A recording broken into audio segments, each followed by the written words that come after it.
Hey, high schoolers, day number 3 of Like Me Daily Devotional. Today we're going to be in Ecclesiastes, and let me remind you that this is part of the wisdom scriptures of the Bible.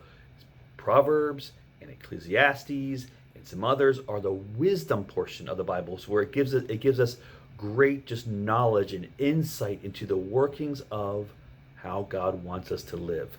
So now, and I want to remind you also that Solomon wrote this. King Solomon wrote this. He was the wisest person to ever walk the face of the earth.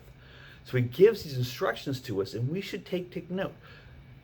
Because let's face it, it's always better to learn from other people's mistakes than to learn from ours lessons. So let's read from Ecclesiastes 4, verse number 4, and see what God has to say. Then I observed that most people are motivated to success because they envy their neighbors, but this too is meaningless, like chasing the wind. Chasing the wind sounds extremely exhausting. Here's why. You can never catch it, right? As soon as you think you have a hold of it, it slips through your fingers. There's nothing to grab a hold of.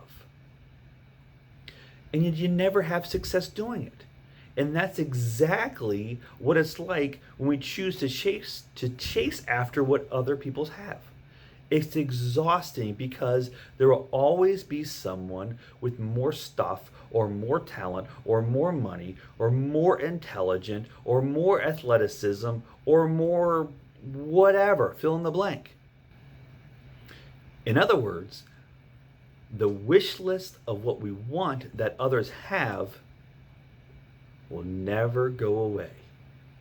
It'll always keep getting added to. But the great news is that we don't have to keep chasing, keep running, and keep living our lives in ways that we're trying to chase after stuff that's never going to end. We can choose today, right now, to be content with what God has given us and find peace in that. So let me challenge you today, when you're feeling the idea of comparison, to start. Because it starts up here in your minds, right? It creates unhappiness, right? But remember that God didn't create you to chase after the wind. He made you to chase after him because he is worth running after, and he can be grabbed a hold of and held close, and he will always be there. That's a great part about God. He's never running from us. He's always waiting for us. So grab a hold of him today. I will talk to you again soon. See ya.